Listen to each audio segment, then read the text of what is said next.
എന്റെ ചോദ്യം അതല്ല ഉണ്ണിവാസു. ഞാനിവിടെ ഇല്ലാത്തപ്പോ ഈ സ്റ്റോപ്പ് വാച്ച് വെച്ച് നീ ഉണ്ടാക്കി വെച്ച ഈ കണക്കും PNDയുടെ കണക്ക് നമ്മെ തട്ടിച്ചു നോക്കിയാൽ നീ നിന്റെ അപ്പൂപ്പനും തമ്മിലുള്ള വ്യത്യാസം ഉണ്ടല്ലോ. ഇതെങ്ങനെ സംഭവിച്ചെന്നേ പറഞ്ഞേ? ഈ ടെലിഫോണാണ് സത്യം. ഞാൻ ഒറ്റ പൈസ കക്കാറില്ല. ഇതെന്റെ ചോറാണ്. പിന്നെ എനിക്കെന്താ ഇത്? ചപ്പാത്തിയോ അതോ ചിക്കൻ ഫ്രൈയോ? എടാ എന്റെയും ചോറാ ഇത്. രൂപ 1247 വ്യത്യാസമായി കാണുന്നേ. ഇതെവിടെ പോയെന്നാ? ഇത്രയൊക്കെ എങ്ങനെ വ്യത്യാസം വരുന്നത്? ഒരു കാലത്തും വരാൻ വഴിയില്ല. അരുതെന്നാടാ ഞാനും പറയുന്നത്. ഇങ്ങനെയാണെ നിന്നെ ഇവിടെ ഇരുത്താൻ ബുദ്ധിമുട്ടാ. അത് ശരി. അപ്പൊ കണക്ക് നോക്കി കണക്ക് പറയിപ്പിക്കുന്ന ഒരവസ്ഥയിലേക്ക് തന്നെയാണ് സുധാകരൻ മുതലാളി നീങ്ങുന്നത്. ഏത് വകുപ്പ് മുറുക്കി പിടിച്ചിട്ടാ എന്നെ ഇവിടെ ഇരുത്താൻ പറ്റിയാലെന്ന് മുതലാളി പറയുന്നത്? ഇതിന്റെ ലൈസൻസ് ഞാനാണ്. മുതലാളി ഇവിടെ ഇരുത്തണമെന്ന് ഞാനാ തീരുമാനിക്കേണ്ടത്. 500 1000 കൊടുത്താൽ ദിവസം വിടാതിരിക്കാൻ ഇഷ്ടം പോലെ മുതലാളിമാരെ കിട്ടും. നല്ല കനത്ത അടിയായിരുന്നല്ലേ? കഴുത്തിലെ 2 കശേരികൾ ഒടിഞ്ഞിട്ടുണ്ടെന്നാണ് അവൻ പരാതി വന്നിരിക്കുന്നത്. എന്റെ ബൂത്തിൽ കയറി വന്ന് എന്നെ മനഃപൂർവ്വം മർദ്ദിച്ചവശനാക്കി. നിങ്ങളോട് ആര് പറഞ്ഞു സുധാര നിയമം കയ്യിലെടുക്കാൻ? അവൻ വല്ല കള്ളത്തരം ഒപ്പിക്കുന്നുണ്ടെന്ന് തോന്നിയാൽ തന്നെ അവന്റെ ആ ബൂത്ത് വിലയ്ക്ക് വാങ്ങിയത് രേഖ ഉണ്ടാക്കി ഒരു 4 എണ്ണം പൂച്ച എന്നോട് പറഞ്ഞാൽ പോരായിരുന്നോ? നിങ്ങളെ കൊണ്ട് ഒരാളെ നേരാൻ വണ്ണം തല്ലാൻ പോലും പറ്റില്ല. ഇപ്പൊ മനസ്സിലായല്ലോ സാർ. ഞാനും ഒരു പരാതി എഴുതി അങ്ങോട്ട് വന്നല്ലോ. ആ പരാതി എഴുതിയ കടലാസ് ചുരുട്ടിക്കൂട്ടി ഉണ്ടയാക്കി നമുക്ക് പന്ത് കളിക്കാം. കാണാൻ ഒരു ചവണ പോലെയാണെങ്കിലും ആ ഉണ്ണിവാസുവിന് നല്ല രാഷ്ട്രീയ ബന്ധമാണ്. അവൻ ആരെയൊക്കെയോ കണ്ടു പറഞ്ഞ് അവൻ ആ ബൂത്ത് സ്വന്തമാക്കി കഴിഞ്ഞു. തനിക്ക് വേണ ഇനി ഒരു കാര്യം ചെയ്യാം. അവിടെ ചെന്ന് കാശ് കൊടുത്ത് STD വിളിക്കല്ലേ പൂപ്പ? സാർ എന്നാലും നീതി ന്യായവും വേണ്ടേ സാർ? എന്ത് നീതി? ഞാനാണല്ലോ ആ ബൂത്തിന് വേണ്ട സകല ചെലവും വഹിച്ചത്. സാറാണല്ലോ എന്റെ കമ്പ്യൂട്ടർ ഉദ്ഘാടനം ചെയ്തത്. അതുകൊണ്ടാണല്ലോ അത് മറ്റവന്റെ കയ്യിലായത് അല്ലേ പൂപ്പു? പോയ സുധാര, മ്യൂസിക് കാസറ്റിന് ഇപ്പൊ നല്ല ഡിമാൻഡാ. ആ രീതിയിലൊരു ബിസിനസ് സുധാരന്? അയ്യോ വേണ്ട സാർ, ഇപ്പൊ ഒന്നും പറയണ്ട. ചെറിയമ്മ ഒന്ന് കാണട്ടെ. അയ്യോ ഇങ്ങോട്ടാണെന്ന് തോന്നുന്നു. ചെറിയമ്മേ. സാർ സാർ അമ്മ അവിടെ ഇല്ല. അമ്മ പറയട്ടെ, തലവേദനയായിട്ട് അമ്മ. അല്ല, എനിക്ക് ചെറിയമ്മയെ കൊണ്ട് കാര്യം പറയണമെന്നുണ്ടായിരുന്നു.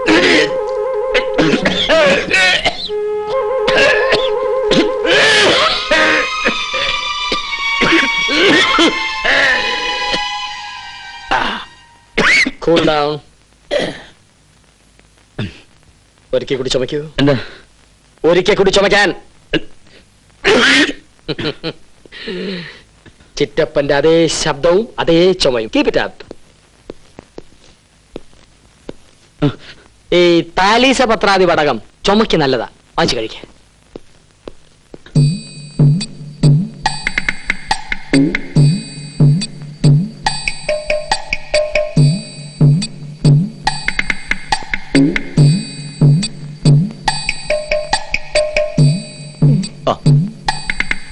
ഗുരുവേ,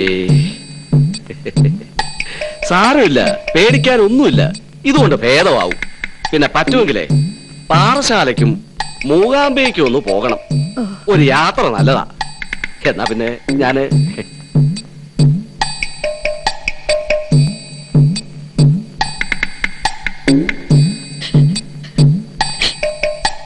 പാറശാലിന്ന് വന്ന മന്ത്രവാദി ഉറക്കം കെട്ടിപ്പോയി.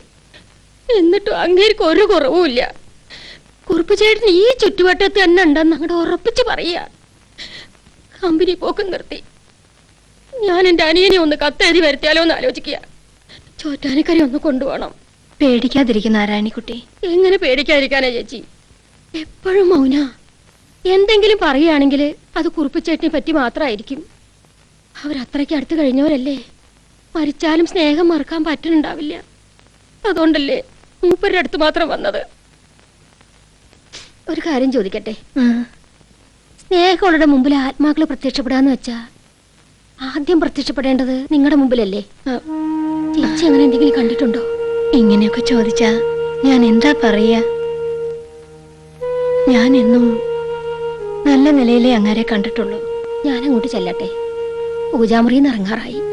എപ്പോഴും ചന്ദനത്തിരിയും കത്തിച്ചു വെച്ച് പ്രാർത്ഥനയാ. പോട്ടെ.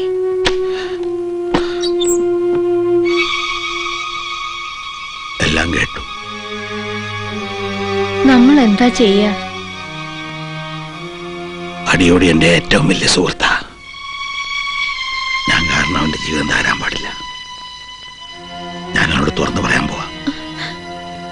എന്റെ അവസ്ഥ അവനറിയാം, ആരോടും പറയില്ല. എന്റെ മക്കളെക്കാൾ വിശ്വാസം എനിക്കവനെ. രാത്രിയാവട്ടെ. അടിയോടി.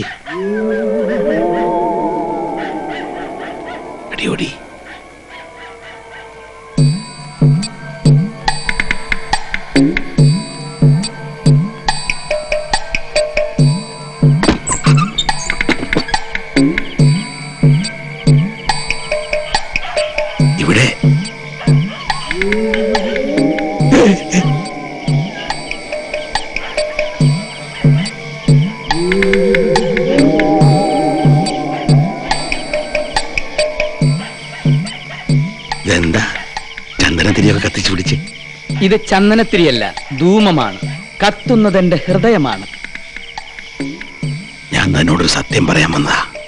ഈ കാണുന്നതിലും വലിയൊരു സത്യം വേറെന്താണുള്ളത്? അവിടെ തനിക്ക് സുഖം തന്നെയല്ലേ? ജയിലിൽ കിടക്കുന്നതിന് എന്ത് സുഖം. അവിടെയും ജയിലുണ്ടോ? തനിക്ക് ജയിലാണെങ്കിൽ എന്റെയൊക്കെ സ്ഥിതി എന്തായിരിക്കും? എന്നെ അവർ നൂൽപാലത്തിൽ കൂടി നടത്തി തിളയ്ക്കുന്ന വെളിച്ചെണ്ണയിലിട്ട് പൊരിക്കും.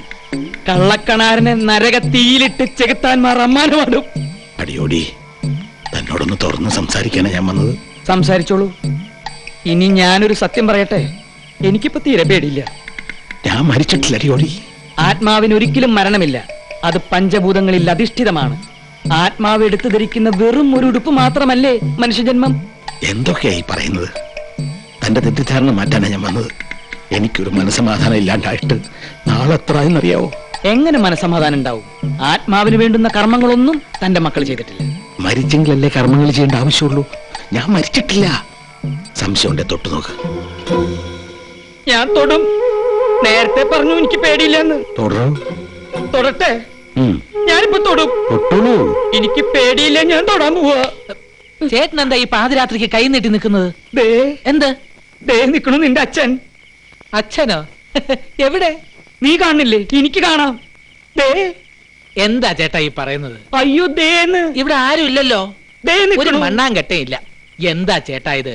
രാത്രി കിടന്നുറങ്ങാതെ വല്ല ചെടി അനങ്ങുന്നതോ നിലാ വീഴുന്നതോ കണ്ടാ മതി, അപ്പൊ ആത്മാവായി പ്രേതമായി. ദേ, ദേ പോണു. എന്ത് ദേ പോണെന്ന്? പോണൂന്ന്. എല്ലാം ചേട്ടന്റെ ഓരോ തോന്നലല്ലേ? അയ്യോ എന്റെ ദൈവമേ, നിങ്ങൾ എങ്ങനെ ഇവിടെ എത്തി? നമ്മുടെ കുറുപ്പ് പരലോകത്ത് ജയിലിൽ അടിപ്പാവാം. ഇതൊന്നും കേട്ട് ചേച്ചി പേടിക്കണ്ട. അകത്ത് കൊണ്ടുപോയി കിടത്തി ഉറക്ക. അകത്തേക്ക് വരൂ. ഞാൻ കണ്ടു, സംസാരിച്ചു. വരൂ. ദേ പോണ്ടേ.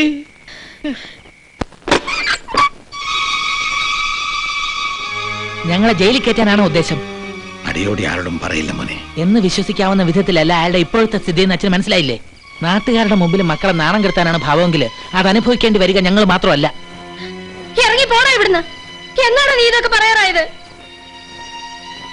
അവൻ പറഞ്ഞത് ശരിയാ. ഞാൻ തെറ്റാ ചെയ്തത്. പ്രയാസങ്ങൾ എല്ലാവർക്കും ഉണ്ട്. അതൊന്നിച്ച് അനുഭവിക്കാൻ തയ്യാറാവണം. ഇടയ്ക്ക് വെച്ച് പിന്മാറാൻ നോക്കിയാൽ എനിക്ക് ചിലപ്പോ ഈ വാതിൽ പുറത്തുനിന്ന് പൂട്ടേണ്ടി വരും.